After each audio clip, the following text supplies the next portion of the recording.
വെറുമൊരു ബിരുദമല്ല, മികച്ചൊരു കരിയർ. ആധുനിക സൗകര്യങ്ങളും സുരക്ഷിതമായ ഹോസ്റ്റലുകളും ഇവിടെ നിങ്ങൾക്കായി ഒരുങ്ങുന്നു. 2026-27 അഡ്മിഷനുകൾ ആരംഭിച്ചു. ഇന്ന് തന്നെ അപേക്ഷിക്കൂ. നിയമസഭാ തെരഞ്ഞെടുപ്പിൽ വിജയം നേടിയ UDFന്റെ അബു ജോൺ ജോസഫും ഷിബു തെക്കുംപുറവും കോതമംഗലം രൂപതാ ബിഷപ്പ് മാർ ജോർജ് മർത്തിക്കണ്ടത്തിലിനെ സന്ദർശിച്ചു. അരമനയിലെത്തിയാണ് ബിഷപ്പുമായി സന്ദർശനം നടത്തിയത്. നിയമസഭാ തെരഞ്ഞെടുപ്പിൽ തിളക്കമാർന്ന വിജയം നേടിയ UDFന്റെ അബു ജോൺ ജോസഫും ഷിബു തെക്കുംപുറവും കോതമംഗലം അരമനയിലെത്തി ബിഷപ്പുമായി ചർച്ച നടത്തി. ചൊവ്വാഴ്ച ഉച്ചയോടെയാണ് ഇരുവരും കോതമംഗലം രൂപതാ ബിഷപ്പ് മാർ ജോർജ് മർത്തിക്കണ്ടത്തിലിനെ കാണാനെത്തിയത്. മികച്ച വിജയം നേടിയതിന്റെ ആഹ്ലാദം പങ്കിടുന്നതിനാണ് അരമനയിലെത്തിയതെന്ന് അബുവും ഷിബുവും പറഞ്ഞു.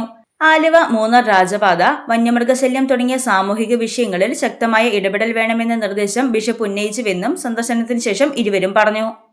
കോതമംഗലം നിയോജകമണ്ഡലം അടക്കമുള്ള പ്രദേശങ്ങളിലെ ജനങ്ങളുടെ പ്രശ്നങ്ങൾ ഏറ്റെടുത്തുകൊണ്ട് ഐക്യജനാധിപത്യ മുന്നണി മുന്നോട്ട് പോകും. ഇവിടെ നമുക്കറിയാം, ആലുവ മൂന്നാർ രാജപാത നമ്മളുടെ വലിയ ആവശ്യമാണ്. അത് ജനങ്ങൾക്ക് തുറന്നു കൊടുക്കണമെന്നുള്ളത്. തീർച്ചയായി പിതാവുമായി സംസാരിച്ചപ്പോൾ കുടിയേറ്റ ജനതയുടെ വലിയ പ്രശ്നങ്ങൾ പിതാവ് ഷെയർ ചെയ്യുകയുണ്ടായി. പ്രത്യേകിച്ച് കുടിയേറ്റ ജനത ഇന്ന് കുടിയേർക്കലിൻ്റെ പാതയിലൂടെയാണ് മുന്നോട്ട് പോകുന്നത്. ആ കാര്യത്തിൽ ശാശ്വതമായ പരിഹാരം കാണണമെന്ന് ആവശ്യപ്പെടുകയുണ്ടായി. അതോടൊപ്പം തന്നെ ആലുവ മൂന്നാർ രാജപാത അത് ജനങ്ങൾക്ക് തുറന്നു കൊടുക്കുവാൻ, അത് യാഥാർത്ഥ്യമാക്കുവാനുള്ള വലിയ ശ്രമം UDFന്റെ ഭാഗത്തുനിന്ന് ഉണ്ടാകണമെന്ന് ഉന്നയിക്കുകയുണ്ടായി.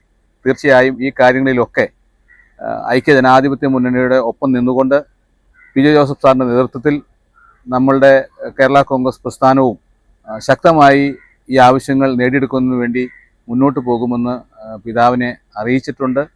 ഈ കഴിഞ്ഞ നിയമസഭാ തെരഞ്ഞെടുപ്പിൽ ഐക്യജനാധിപത്യ മുന്നണി ഉജ്ജ്വലമായ വിജയം നേടുകയാണ്.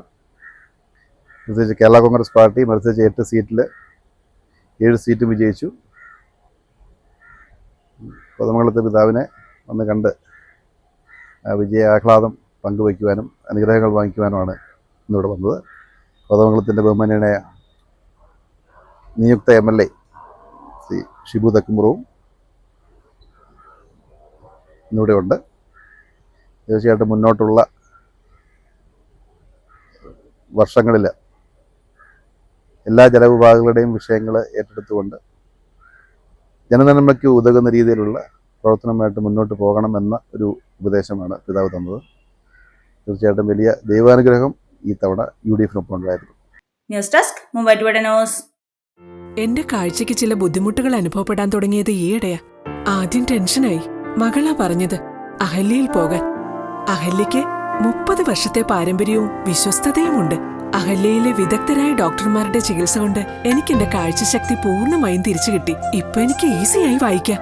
നേത്ര സംരക്ഷണത്തിന് നമ്മുടെ Ahalya. Ahalya foundation eye hospital, കേരളത്തിൽ എല്ലായിടത്തും.